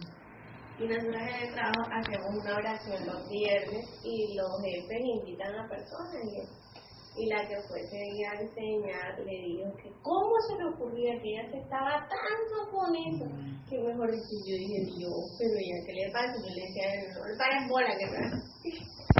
Porque que son cosas que tú dices, ¿de dónde sacan eso? Claro. Muy bien. Bueno, entonces, Ya la bendición final. sí. ¿Qué sucede en el momento de esta proclamación clerical de la palabra de Dios en el saludo, la absolución y la bendición? Evidentemente es un acontecimiento lleno de gracia. Se pronuncia entonces la palabra creadora y eficaz de Dios, y por eso los momentos del culto en que se proclama dicha palabra son particularmente activos en el plano espiritual. La bendición está cargada de poder. Por su medio, el mismo Dios o un hombre representante suyo hace venir a las personas la salvación, la prosperidad y la gloria de vivir. Y este mismo poder se encuentra. De la proclamación clerical de la palabra de Dios se concluye que, primero, esta acción se reserva en el culto a quienes Dios ha escogido como ministros y embajadores. Segundo, queda sin valor y falseada cuando no se hace en segunda persona del plural. Los ministros que transforman esta proclamación en una súplica de la primera persona del plural no dan prueba de una verdadera humildad, sino por el contrario, son unos saboteadores que privan a los fieles de una parte de la gracia que Dios quiere concederles. Es decir, los ministros que transforman esta proclamación en una súplica de la primera persona del plural no dan prueba de una verdadera humildad, sino por el contrario, son unos saboteadores que privan a los fieles de una parte de la gracia que Dios quiere concederles. Tremendo. Bueno, ¿y cómo es eso? Hay los ministros que transforman esta proclamación en la primera persona. Lo que pasa es que, como estábamos viendo que decían anteriormente, que la proclamación de la bendición, del saludo y la bendición final. Exacto, tiene que hacerse en la segunda persona, es decir, en vosotros, es decir, donde el ministro está investido, donde él está creyendo, donde él está en nombre de Dios. Exactamente, un embajador. Exactamente, entonces él tiene la autoridad para poder decir vosotros, o vayan en paz, o vosotros sean bendecidos por Dios. Que no lo haga así. Exacto. No que se meta. Que se incluye. Entonces, bueno, que el Señor nos bendiga, nos guarde, nos lleve con bien a nuestro hogar. Es un saboteador. Es un saboteador. Porque está privando entonces al pueblo, está como siendo como un cable que él mismo hace un nudo para que no fluya, digamos, la gracia que Dios a través de él quiere otorgar a las personas que están ahí. Tremendo. Así que hasta hay que tener cuidado cómo se habla. El tema del saludo y de la bendición siempre la hace el presbítero. Claro, lo celebran el presbítero. Así es, o en su defecto el obispo. Si el obispo es el que está celebrando, está dirigiendo. En nuestros cultos, o sea, la despedida la hace el que está coordinando. Coordinador. Puede ser de alabanza, puede ser cualquiera que esté ahí. Y dice así, bueno, Dios te bendiga. Nos lleve el Señor. Sí, lo que pasa es que nuestro culto es muy informal. O sea, los cultos nuestros están llenos de mucha informalidad. Esto está diseñado, o sea, este pastor reformado diseñó todo esto así porque él tiene en su mente no el culto nuestro, no el culto informal evangélico. No, él está en Europa, está en Suiza, él es pastor de una iglesia reformada, pero la iglesia reformada es una iglesia clásica, es una alta iglesia. El culto de la iglesia reformada no es como el culto evangélico de ustedes, no, a pesar que esta es una iglesia evangélica, el culto de la iglesia reformada es muy parecido al culto luterano, al culto luterano, que es una organización total, ¿verdad? Por eso es que él habla así, y por eso tiene este orden. O sea, para él nuestros cultos son reuniones, de se cantan unos coros, ¿ya? Y donde se... Reuniones saboteadoras. Sí, imagínense, para eso sería una reunión saboteadora que tiene un motín que está una guayabita, una reconcha, así es. Bueno, seguimos. Bien, entonces ahora continuamos con la predicación profética de la palabra de Dios. O sea que ya vimos la anagnóstica, la clerical y ahora viene la profética. Sí, pero estamos hablando del primer elemento del culto, que es la palabra de Dios. Sino que la palabra de Dios está de diferentes formas. ¿Así es? Así. Sí. Vení que la salmodia de la iglesia. Sí, ese es otro. No, pero es que acuérdate que estamos en la primera de la primera. De la primera. La primera de la palabra de Dios, vimos la lectura de la Sagrada Escritura, la predicación, que no sé por qué no escriben. No, es que está en... Ajá, ¿qué más? La absolución, el saludo y la bendición, la salmodia. Y la proclamación indirecta. Viene la salmodia. Lo que pasa es que el autor en el libro dice que no le va a dar, digamos, sino a las más fundamentales. Dice, pero la salmodia y eso, pues no va a entrar en detalle, sino va a centrarse más que todo lo que tiene. O sea, la salmodia es una reina. Exactamente. Bien. Entonces, la predicación profética de la palabra de Dios. Lo que vamos a decir queda muy poco por debajo de lo que sería necesario para tratar bien esta tercera forma de la proclamación de la palabra de Dios en el culto de la iglesia. Habría que desarrollar aquí todo un tratado de homiléticas para tratar esto como se debe. El problema es tan importante que se le consagra con razón una disciplina particular de teología práctica, la homilética. No podemos comenzar con una historia de la predicación en el culto. Notemos solamente que la importancia que se concede a la predicación cultual es quizás el barómetro más seguro para medir la voluntad de fidelidad litúrgica de una iglesia. La atrofia o la hipertrofia homilética, la historia de la iglesia, conoce las dos, son una señal de enfermedad, fíjense. Mientras que todos los periodos de salud en la vida eclesial son periodos también de gran seriedad homilética. Cuando la iglesia es fiel, no separa la predicación del culto. ¿Cuál es la diferencia entre esta proclamación de la palabra y las demás? Es doble. La predicación es en las manos de Dios un medio fundamental para intervenir directa y proféticamente en la vida de los fieles y de la iglesia, consolando, rectificando, reformando, examinando. Esta forma muestra que la palabra de Dios no puede convertirse en prisionera de la iglesia. La predicación tiene en el culto un carácter histórico concreto, libre y neumático. Impide la petrificación de la palabra de Dios. La segunda diferencia es que la predicación no es solo el signo de la libertad de Dios, sino también el de la libertad del hombre. El culto, pues, es el momento en que el predicador puede testimoniar la verdad y la realidad de lo que el lector ha dicho. De esta forma se presenta uno de los misterios más profundos del amor de Dios. Si Él se entrega a nosotros es para entrar en nuestro interior y para invitarnos a que lo llevemos al mundo, tejido en nuestra carne.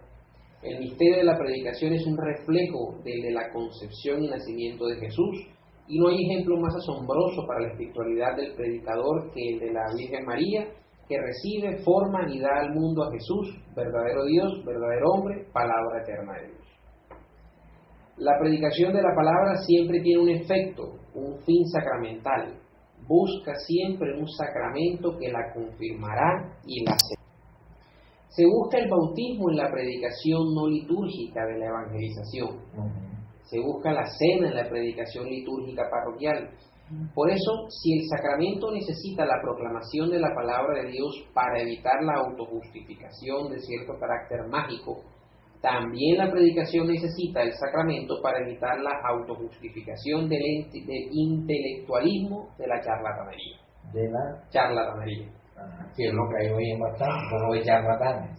La predicación, pues, no es un elemento en sí por sí del culto cristiano, sino un constitutivo indispensable y encarnado del culto. No es el punto culminante del mismo, sino que lleva a la sagrada mesa. Por tanto, existe un serio peligro en el hecho de haber separado la homilética de la teología litúrgica, convirtiéndola en una disciplina particular. Es decir, eso dice usted que no, yo soy predicador. O ahí lo que también se está refiriendo, él está haciendo una crítica a su iglesia. Él es un calvinista, porque la iglesia es reformada por Calvino, entonces él es un calvinista, ¿ya? Y en algunos sectores del calvinismo, la Eucaristía fue limitada a ser celebrada una vez al mes, porque fue el calvinismo el que inventó que la Eucaristía o comunión o cena del Señor había que celebrarla una vez al mes, en este caso el primer domingo de cada mes. Ese fue un invento de Calvino. Entonces él, que es calvinista, está haciendo una crítica al interior de su tradición calvinista o reformada, porque está diciendo, no está bien que el culto nada más se centre o se centralice en la predicación de la palabra o proclamación profética de la palabra y se ha desconectado de la celebración eucarística de la cena del Señor o comunión. Por eso es que indica que la predicación litúrgica, ¿cuál es la predicación litúrgica? Llamamos predicación litúrgica a la predicación que se hace en el culto. Esa es la predicación litúrgica. ¿Cuál es la otra predicación? La no litúrgica. Es la famosa predicación evangelística que se hace para llamar a los pecadores para que se arrepientan y se conviertan en quién, al Señor. Entonces la predicación evangelística tiene un objetivo, que los pecadores abracen a Cristo y se bauticen. Pero el bautismo es un sacramento. O sea que la predicación evangelística está unida a un sacramento. ¿Cuál? El sacramento del bautismo, porque la idea es llamar pecadores al arrepentimiento y estos deben bautizarse. Mientras que la predicación litúrgica está unida a otro sacramento, porque está diciendo que la predicación litúrgica, que es la que se hace a los convertidos a la iglesia para edificarla, tiene un fin, que los convertidos nos preparemos para llegar a la mesa del Señor, que en este caso es la comunión, cena o Eucaristía. O sea que las dos predicaciones están íntimamente unidas a un sacramento. La primera, que es la evangelística, tiene como objetivo que los pecadores se preparen para el bautismo. La segunda, que es la litúrgica y es la que se hace en la iglesia, tiene como objetivo que los convertidos se preparen para recibir el cuerpo y la sangre de nuestro Señor Jesucristo. Por eso, él es un alto y profundo crítico del calvinismo, porque como el calvinismo redujo la celebración de la cena a una vez al mes, en este caso el primer domingo del mes, entonces él está haciendo una crítica a esa práctica, porque está diciendo que si reducimos la Eucaristía a celebrarla solamente una vez al mes, entonces el objetivo de la predicación litúrgica, que es llevar o preparar a los creyentes para que estos a su vez puedan tomar y comer dignamente el cuerpo y la sangre del Señor, perdería su objetivo, su esencia o su función, y solamente quedaría como una predicación homilética, pero que no está llevando a la gente a su objetivo fundamental, que es que participemos de la mesa del Señor. Entonces, por eso él escribe de esa manera. La predicación litúrgica está unida a la comunión. En el cambio, en el luteranismo, Lutero no desconectó la Eucaristía del culto, porque la Iglesia romana, a partir del siglo X de la era cristiana, convirtió la Eucaristía en un hecho clerical. ¿Qué es eso? Para que lo entiendan. Hasta el siglo X, la Eucaristía se hacía todos los domingos, como decía el libro de los Hechos de los Apóstoles 27. Y en el libro de los Hechos dice que el primer día de la semana los discípulos se reunían para partir el pan, para la porción del pan y del vino, esa es la cena. Entonces la iglesia todos los domingos celebraba la cena del Señor, comunión o Eucaristía. Pero la iglesia de Roma, hacia el siglo X, dijo: la Eucaristía solamente la puede tomar el celebrante cada vez que la celebre, pero el pueblo solamente la va a tomar una vez al año. Cuando llega la Reforma Protestante en el siglo XVI, Lutero dice, tenemos que volver a las prácticas de la Iglesia Apostólica y la Iglesia de los Padres. Entonces la Iglesia Evangélica de Alemania o luterana recupera la celebración de la Eucaristía o de la comunión todos los domingos, y el pueblo podía tomar y comer todos los domingos. Pero Calvino fue un poco más tibio, y Calvino entonces dijo, no, nosotros lo vamos a celebrar una vez al mes. Mientras Lutero tomó el modelo de la iglesia primitiva, Calvino inventó un nuevo modelo de celebración eucarística, que era celebrarla una vez al mes, el primer domingo de cada mes. Nuestras iglesias de esta época, sin saberlo, han adoptado una práctica calvinista. Cuando celebran es una vez al mes la cena. Hay cuando se habla como que la predicación es como esa preparación para culminar en la Santa Cena. Sí. Y tocaba el punto de lo de indignamente. Yo sé que en otra clase ya compartíamos el hecho de lo de la cena ágape y eso. Pero a mí me llama la atención el hecho de que por lo menos en la iglesia romana a ti te enseñaban que tú debías confesarte antes de tomar de la Santa Cena. Así es. O sea, podríamos decir que esta predicación sería suficiente para tomar esa Santa Cena, o porque los romanos dicen que hay que confesarse antes. Bueno, para eso está ahorita estábamos hablando de una de las formas de proclamación de la palabra. Hay una que se llama la absolución. La absolución es para eso. O sea, la absolución debe estar en el culto. ¿Por qué? Debe estar en el culto porque el culto de la iglesia se hacía con Eucaristía todos los domingos, con cena.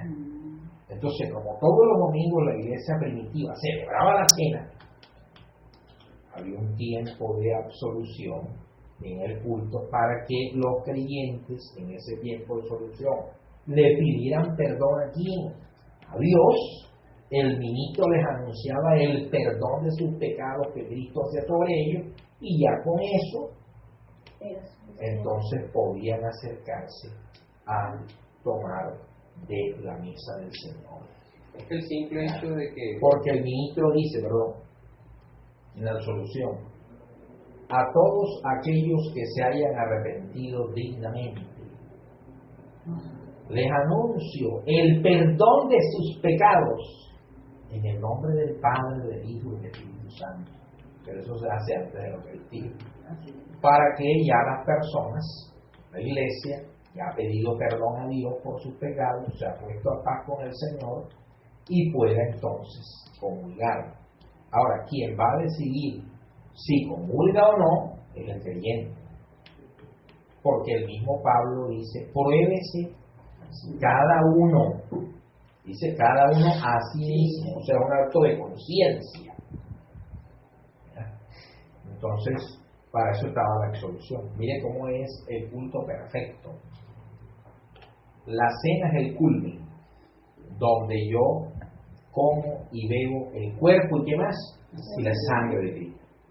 Pero para que yo coma y beba la sangre de Cristo, sacramentalmente hablando, yo tengo que estar en paz con Cristo. Y entonces el culto, como es una celebración, un diálogo entre Dios y su pueblo que le está adorando, en medio de este diálogo litúrgico cultico hay un momento especial donde el Señor nos regala su perdón, su misericordia y su paz. Ahora, ¿quién debe anunciar eso?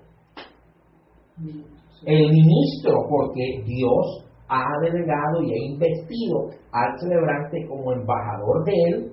Jesús, sacerdote aquí en la tierra, y Cristo en el cielo es el sumo sacerdote que lo está respaldando. para que el sacerdote aquí en la tierra, que es el ministro, pues le anuncie al pueblo que se ha arrepentido de corazón, que Dios le ha perdonado sus pecados y entonces puede acceder a llegar y tomar la comunión. Ahora, la confesión de los pecados, como lo hace la Iglesia romana. Voy para allá. La confesión de los pecados tampoco lo inventó Roma. ¿Qué es la confesión? La confesión de los pecados es el sacramento, eso se le llama no sacramento de la confesión, sacramento de la reconciliación. El sacramento de la reconciliación o confesión también nace en la Iglesia antigua. O sea, ¿dónde nace todo esto? En los padres de la Iglesia. O sea, son los padres de la Iglesia. ¿Y dónde, en qué época están ubicados los padres de la Iglesia? Para que usted esté claro, cronológicamente hablando. Del año 100 de la era cristiana hasta el 787 después de Cristo. En sí. Esos son, ahí en esa etapa, en ese tiempo, esa es la etapa de los padres. Entonces, en ese tiempo, del año 100 al 187, la Iglesia fue desarrollándose y fue organizándose y estructurándose en sus diferentes áreas. No solamente en el área doctrinal, donde la Iglesia definió la Trinidad, la Cristología, todo eso lo definieron los padres, sino también en el área sacramental. Los padres de la Iglesia le entregaron a la Iglesia unos sacramentos. ¿Cuántos sacramentos le entregaron los padres a la Iglesia? 7. Esos 7 sacramentos, ¿de dónde sacaron los padres? De la Biblia. La Iglesia romana tiene los 7 sacramentos porque la Iglesia romana sigue la línea de los padres de la Iglesia. La Iglesia ortodoxa también tiene los 7 sacramentos porque sigue la línea de los padres. La Iglesia anglicana, el mismo cuento, sigue la línea de los padres, etc. Entonces, el sacramento de la reconciliación o confesión, ¿dónde está? Hay varios textos que los padres de la Iglesia tomaron. El primero, Jesús le dijo a los apóstoles, en Juan, a quien ustedes les perdonen los pecados, les serán perdonados. Y a quienes ustedes se lo retengan, les serán retenidos. Eso está en el Evangelio de Juan. A quienes ustedes les perdonen los pecados, les serán perdonados. Y a quienes ustedes se lo retengan, les serán retenidos. Y el otro texto está en Santiago. Santiago dice, ¿está alguno enfermo y debilitado entre ustedes? Llame a los presbíteros, es lo que dice el texto original, que la Reina Valera traduce como ancianos, pero el texto dice presbíteros, griego. Llame a los presbíteros, únjanle con aceite, y si hubiere cometido pecados, los pecados que le serán perdonados. Ahí está la confesión. Dice también el Evangelio, confesaos vuestras ofensas unos a otros. Entonces, la confesión, ¿en qué consiste? En que un miembro de la Iglesia le pide a su ministro, sea el presbítero, el obispo, aún el diácono, pide ser escuchado en confesión.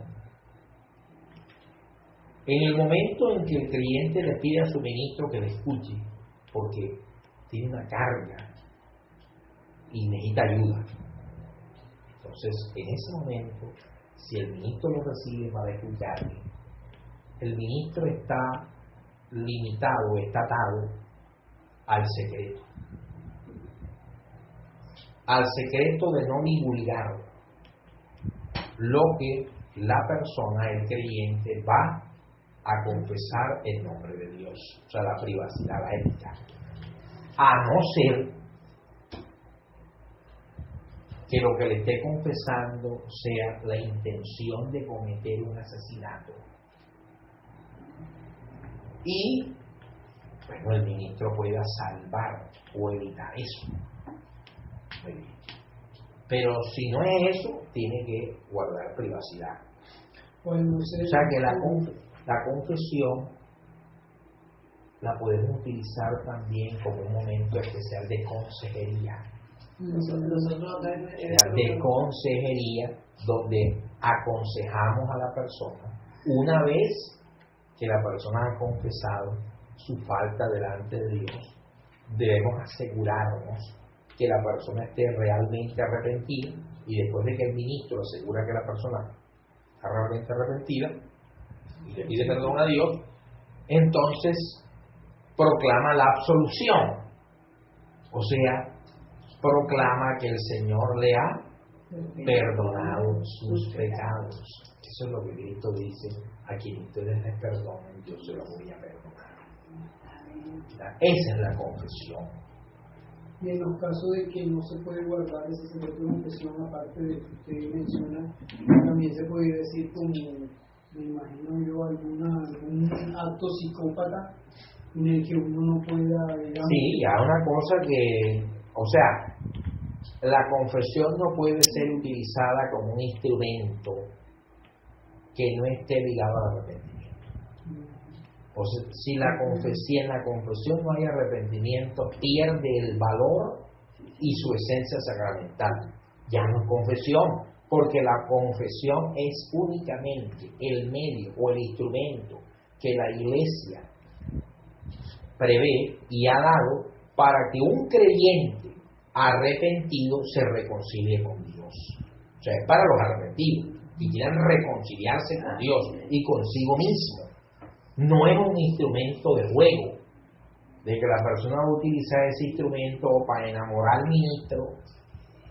Ay, padre, ay, obispo, ay, pastor, es que yo quiero confesarle, que ya quiero confesarle, pastor, y usted me gusta. No, eso no es confesión. Entonces ahí sí usted no, a mí me respeta. Se lo voy a decir allá a la mujer mía. A la diácona Laura. A la diácona Laura. Y lo voy a decir. Para tomar las confesiones juntos. Le voy a decir aquí a la reverenda Ana, a que me moche la cabeza, dice el pan. Hay un versículo que dice: confíen sus pecados unos a otros y sus corazones serán sanados. Cuando en ese particularmente hablaban de la confesión. O sea, en el sentido en que, como yo siempre hablo de mi experiencia. Yo no era de contarle mis vainas a todo el mundo, sino a alguien que tú supieras que te iba a dar un consejo que fuera bíblico, ¿sí me explico? Así. Porque a veces se tiende a que ese secreto de confesión no es. Se sobreentiende que el ministro, estamos hablando de ministro formado. Así es. ¿Ya? Gente de que no es ministro, o sea que el ministro no es el nombre. No estamos hablando del ministro, gente ya que Dios ha llamado formado, sobreentiende que ese ministro está capacitado por Dios para ser dispensador o administrador de los sacramentos. De pronto en algún momento tú lo ves como que puede ser cualquiera de la iglesia. No. La confesión no es con cualquier hermano de la iglesia. La confesión es un sacramento, y como es un sacramento tiene que ser administrado por el ministro apto para administrar los sacramentos. Así es. Lo que quiere decir que la iglesia lo puede entender así, como que puede ser cualquiera. Que se lo cuento a la mía. Eso no es confesión. Ese es chisme. Sí. Así es que está exponiendo que la volvemos. La confesión nunca se guarda. Así es, correcto. Entonces, esa sería la confesión. Ahora, si usted no ha hecho confesión, porque ahí estamos hablando del sacramento de la confesión. Okay. Pero si usted no se ha confesado ante un ministro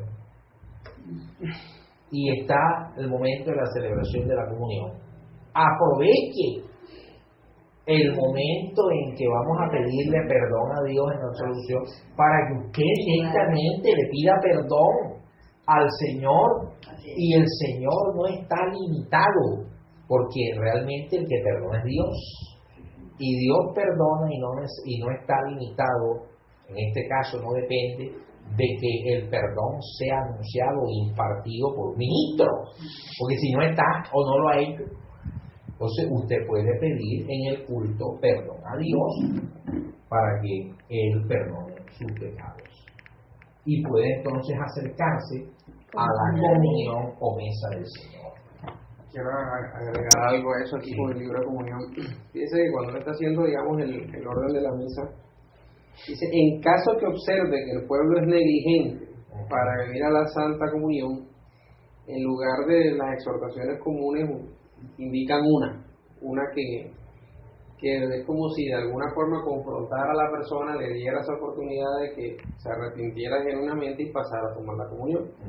Me da mucho la atención que yo utilicé esta... ¿Se las leo? ¿Quieren que la...? Dice, muy amados. Este es el libro Oración Común. Sí. Con el favor de Dios, celebrar la Santa Cena del Señor, a la que en el nombre de Dios invito a todos cuantos estáis presentes, y os ruego por el amor del Señor Jesucristo que no rehuséis acercaros a ella, puesto que sois tan amorosamente llamados y convidados por el mismo Dios. Vosotros sabéis cuán duro y penoso sería para un hombre que, habiendo preparado un espléndido banquete y aderezando su mesa con todo género de manjares, no faltando nada, sino que los convidados lleguen, con la mayor ingratitud y sin motivo alguno, estos se rehusaren a venir, no obstante haber sido llamados. Fíjate. ¿Quién o sea, ahí está diciendo, este es el libro de los el celebrante está aquí diciendo que la Santa Comunión es semejante a un banquete, que el dueño del banquete lo ha preparado con todos los manjares, esplendidez, sus invitados han llegado y sus invitados no coman y le dejen la mesa servida. Eso es lo que está indicando. Y dice, ¿quién de vosotros en igual caso no se indignaría? ¿Quién no hubiera creído que se le hacía una grave injuria y grande daño? Por tanto, carísimos en Cristo, no provoquéis a Dios rehusando venir a esta Santa Cena. Fácilmente se dice, no puedo recibir la Cena del Señor porque me lo impiden los negocios mundanos. Empero tales excusas no son tan fácilmente admitidas ni aprobadas por Dios. Si alguno dijere, soy un miserable pecador y por tanto temo acercarme, ¿por qué entonces no se arrepiente y enmienda? Cuando Dios os llama, ¿no os avergonzáis de responderle, no vamos? Cuando debierais convertiros a Dios, ¿os excusáis diciendo que todavía no estáis preparados? Vosotros mismos considerad seriamente de cuán poco valor son ante Dios excusas tan futiles. Los que rehusaron el convite del Evangelio porque habían comprado una granja o querían probar una yunta de bueyes o habían contraído matrimonio no fueron disculpados, sino considerados indignos del banquete celestial. Por lo cual, en virtud de mi ministerio, os invito en el nombre de Dios, os requiero de parte de Jesucristo y os exhorto a que participéis de esta Santa Comunión si queréis salvar vuestras almas. Así como el Hijo de Dios tuvo a bien dar su vida muriendo en la cruz por salvaros, así también vosotros tenéis el deber de recibir la comunión en memoria de su sacrificio y muerte, como Él mismo os lo ha mandado. Considerad qué enorme ingratitud mostraríais para con Dios y cuán tremendo castigo os amenaza si despreciáis este mandato. Si voluntariamente os apartáis de la mesa del Señor y os separáis de vuestros hermanos que vienen a alimentarse en este banquete con ese manjar celestial.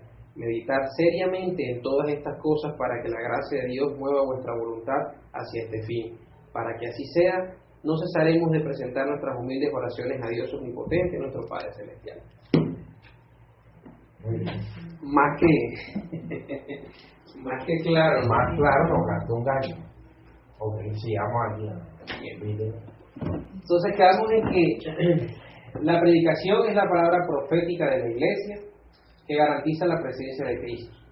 Por eso Lutero y con él todos los verdaderos predicadores podía decir con la hermosa libertad de su obstinación: un predicador no tiene que decir un pater o buscar el perdón de los pecados cuando predica, si es verdadero predicador, sino que debe decir con Jeremías alegremente: Señor, tú sabes lo que ha pronunciado mi boca es justo, y esto te es agradable, y con San Pablo y todos los apóstoles y profetas, sin timidez alguna, Aec dixit Dominus. Quien ha dicho esto es el mismo Dios, es decir, palabra de Dios. Aec dixit Dominus. Ahí se da la lengua. Claro, para que... No es necesario ni bueno pedir perdón como si hubiera hablado injustamente, pues se trata de la palabra de Dios y no de la mía.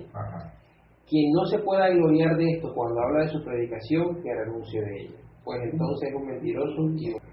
¿Es necesaria la predicación al culto cristiano? Lutero tenía razón al decir: donde no se predica la palabra de Dios es preferible no cantar, ni leer, ni reunirse. Así es.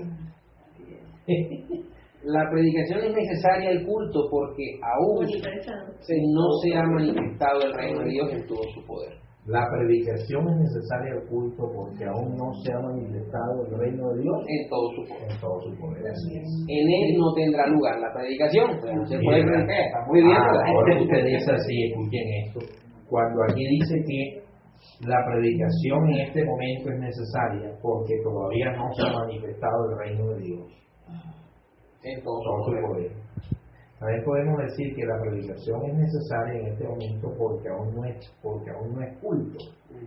¿Ya? O sea, aún no estamos en la plenitud del Señor. Pero ocurre que en el culto eterno no hay predicación. En el culto eterno no hay predicación porque la predicación es necesaria también para que nosotros, los miembros de la iglesia, no nos apartemos de la voluntad de Dios. Cuando la voz profética de Dios, que es su palabra predicada, no está presente de manera constante, entonces nosotros tendemos a apartarnos de la voluntad de Dios, porque todavía estamos en esta naturaleza pecaminosa.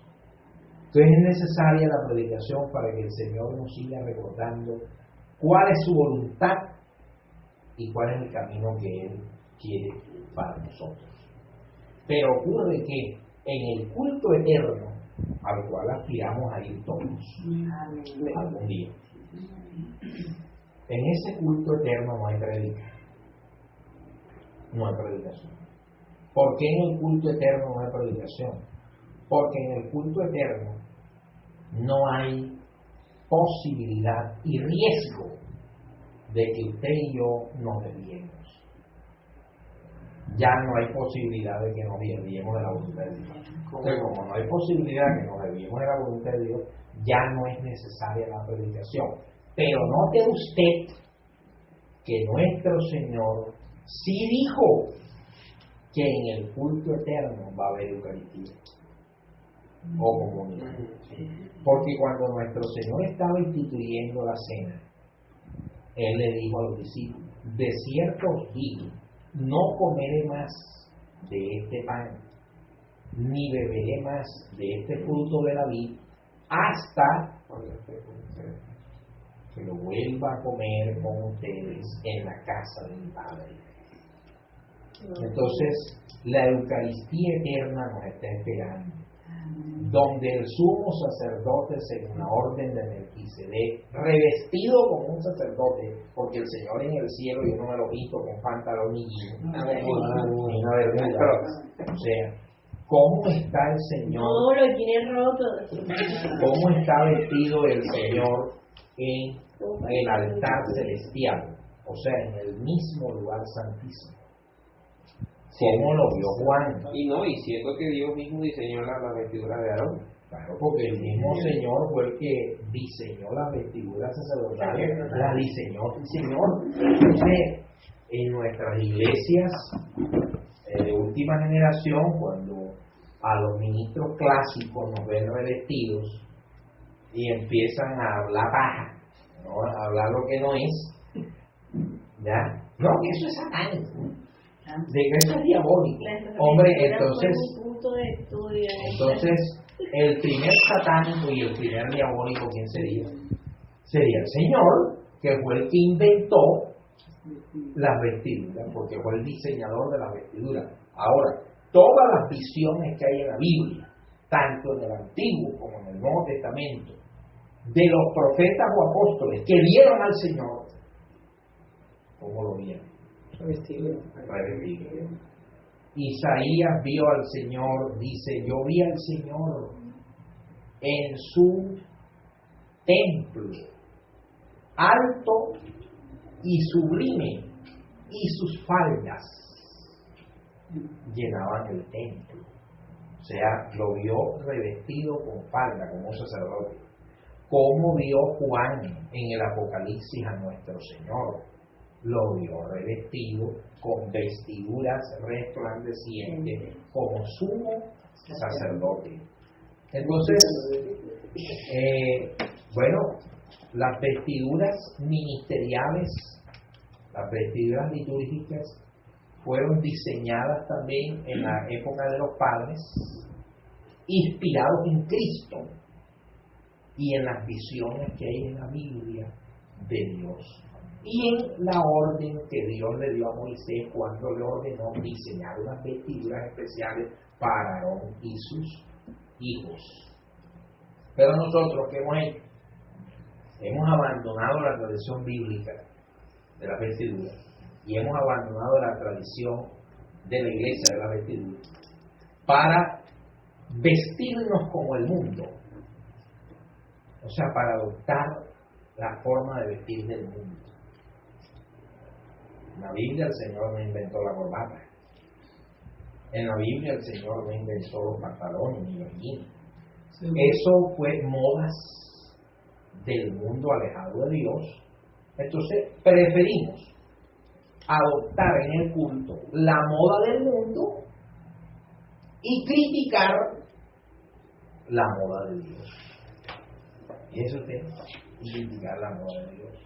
Según obispo, según ese cuentan que la corbata fue inventada por un sastre, o no sé cómo se la llamaría, ¿cómo le llaman? Un diseñador homosexual.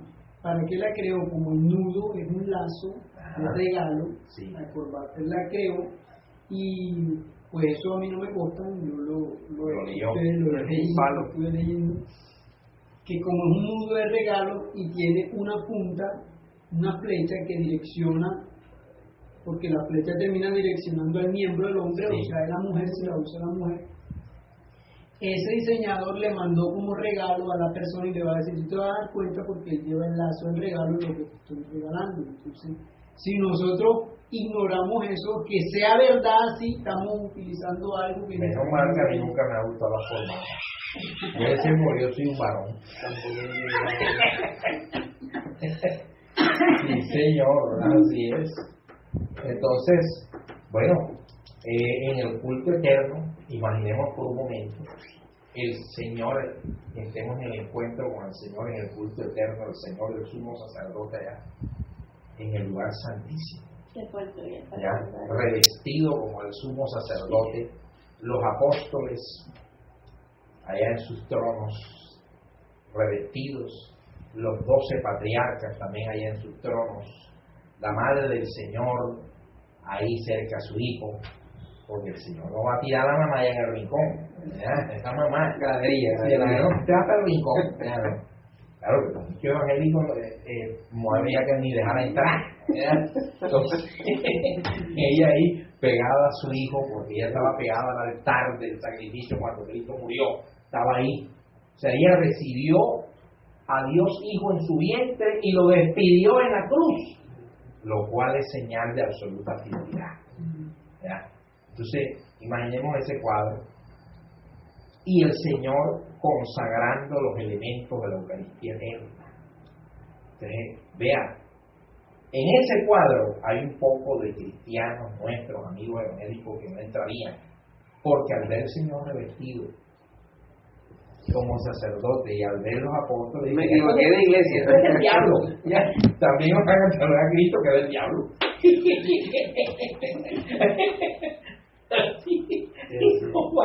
Y no van a tomar la Eucaristía eterna que Cristo prometió que Él la va a celebrar con nosotros. Entonces, miren la importancia de la Eucaristía. En el culto eterno no hay prédica, pero sí hay comunión, porque Cristo lo prometió.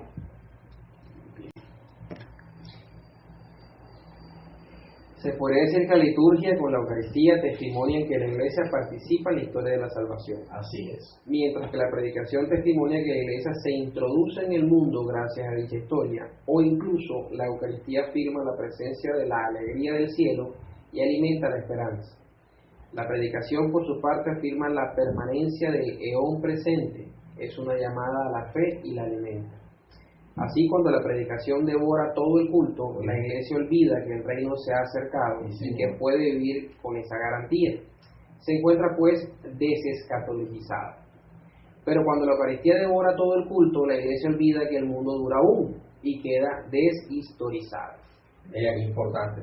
O sea, no nos podemos ir a los extremos. Es un balance. Cuando la iglesia se concentra únicamente en la predicación homilética y no celebra la Eucaristía, entonces está amputando el culto. Pero de la misma forma, cuando la iglesia convierte a la prédica en una meditación de 5 minutos, que es lo que hacen en Roma, que a veces la prédica en Roma es, 3 minutos, y afuera, y todo se concentra en la Eucaristía, entonces también es incorrecto. Esto es un balance. Cada elemento del culto es importante y por ende debe tener tiempo estipulado. Con la predicación Dios nos habla y con la Eucaristía Él se entrega a nosotros en cuerpo y sangre. Las dos van de qué? Van de la mano. De la misma manera que la Eucaristía es un correctivo de una vida eclesial encerrada en el mundo, la Iglesia no se encuentra en ese estado. La predicación es el correctivo de una vida eclesial despreocupada del mundo. La Iglesia está aún en él. La doble necesidad para el culto de la predicación y de la Eucaristía es la señal más poderosa, quizás, de la situación dialéctica de la Iglesia. No es del mundo, por eso participa en el banquete celestial, sí, señor, pero está todavía en él. Por eso tiene necesidad de las advertencias, enseñanzas, ánimos y consuelos de la predicación. Si la Eucaristía une la Iglesia con el futuro, la predicación la une con el presente. Bien. La Eucaristía une a la Iglesia con el futuro, porque la Eucaristía es un sacramento escatológico, porque le está mostrando a la Iglesia que algún día va a estar en el culto eterno celebrando. Y la prédica está diciendo a la Iglesia, vamos con tu presente, para que tú estés en el culto eterno, tu presente tiene que ser moldeado conforme a la voluntad de Dios. Por eso que hay otro que haga. Así es.